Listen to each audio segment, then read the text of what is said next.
লা ইলাহা ইল্লাল্লাহ, লা ইলাহা ইল্লাল্লাহ, লা ইলাহা ইল্লাল্লাহ। ভয়ে নত হয়ে থাকতো সকল বেঈমান, যাদের ভয়ে নত হয়ে থাকতো সকল বেঈমান, ওই গেদিরে সেই বীরেরা কোথায় গেল সেই ঈমান। গভীর রাতে একাকী উঠা মানুষ ঘুমায়, ঘরের এক কোনায় বৈশা ঠান্ডা পানি দিয়ে ওযু কইরা 2 রাকাত নামাজ পড়া দুসুকের পানি ছেড়ে দেয়। দুনিয়ার কেউ দেখে না, আল্লাহকে আল্লাহ বলে ডাকবে আর সব পায়া পায়া।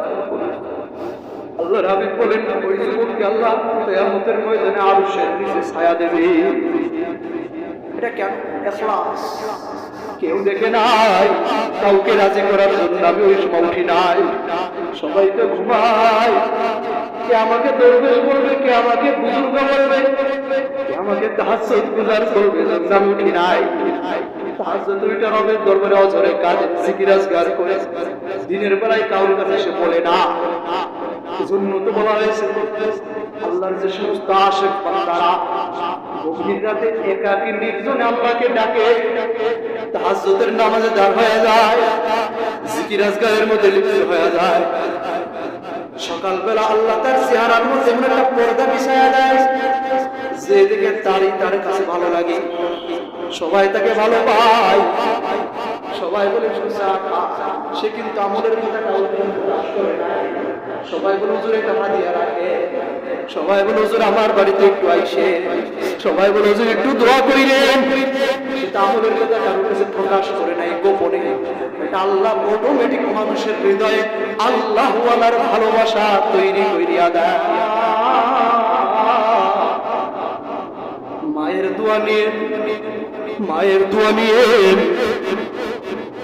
মা বাপ যদি কাফের হয়, আল্লাহর হাবিব বলেন মা বাবার সাথে খারাপ ব্যবহার তুমি করতে পারবা না। তো বাবারা বৃদ্ধাশ্রমে আহ আহ করে কাঁদে, কত মানা বৃদ্ধাশ্রমে আহ আহ কইরা কাঁদে, আর বলে কাকে পেটে রাখছিলেন রে 1 বছর 10 মাস কার যন্ত্রণায় আমি ছটফট করছিলাম। ওই বিল্ডিং এর মধ্যে স্ত্রীকে নিয়ে এসি এয়ার কন্ডিশনের মধ্যে তুই আরাম করো রে বাবা, আর আমি এখানে কষ্টে ধুকে ধুকে মরি। এখানে খাবারের ব্যবস্থা আছে, গোসলের ব্যবস্থা আছে, সব কিছু আছে রে বাবা। আমার এই বয়সটা এমন একটা বয়স, তোর ছেলেকে একটু বলে নিয়ে হাঁটবো রাস্তায়, নাতিপুতিদের সাথে ইয়ার্কি ফাজলামি করার বয়স। তুই আজকে আমাকে বৃদ্ধাশ্রমে রাইখে গেলি রে বাবা। সময় আসতেছে, এখন তো বৃদ্ধাশ্রম পাওয়া যায় বরিশালের ভিতর খুঁজলে কয়েকটা। এমন সময় আসতেছে প্রত্যেকটা এলাকায় এলাকায় বৃদ্ধাশ্রম তৈরি হবে। অপেক্ষা করে এমন দিন আসতেছে তোমাদের এলাকার মধ্যে বৃদ্ধাশ্রম থাকবে, তোমাদের বাড়ির পাশেও বৃদ্ধাশ্রম থাকবে। এমন প্রথা চালু হয়ে যাবে, মা বাবা বৃদ্ধ হয়ে গেলে কেমন যেন সেখানে পাঠানো যায়, তাদের চাকরি হয়ে যাবে, সেখানে পাঠাইয়া দেবে, রাখবে না করে। জন্য সন্তানদেরকে গড়ে তোলে, মানুষ হিসেবে গড়ে তোলেন।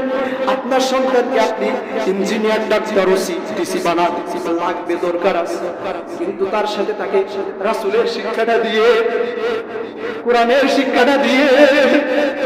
কেননা একজন বাবা হিসেবে কেমন ভাবে চলতে হয় রাসূলের থেকে শিক্ষা নেন, সন্তান হিসেবে কেমন ভাবে চলতে হয় রাসূলের থেকে শিক্ষা নেন। কেননা দুনিয়ার মধ্যে সর্বশ্রেষ্ঠ মানব, দুনিয়ার মধ্যে সর্বশ্রেষ্ঠ মানুষ ছিলেন রাসূল করিম সাল্লাল্লাহু আলাইহি ওয়াসাল্লাম। দুনিয়া আখিরাত উভয় জাহানে যদি সুখ শান্তি সফলতার সাথে বসবাস করতে চান, রাসূল করিম সাল্লাল্লাহু আলাইহি ওয়াসাল্লামের ব্যক্তি জীবন, পারিবারিক জীবন, সামাজিক জীবন, রাষ্ট্রীয় জীবন, আন্তর্জাতিক জীবন, অর্থনৈতিক জীবন, সিরাত ও সুরাতে সব ক্ষেত্রে যদি প্যারা হাবিবের জীবন অনুসরণ করেন, সুখ শান্তি শেষ থাকবে না।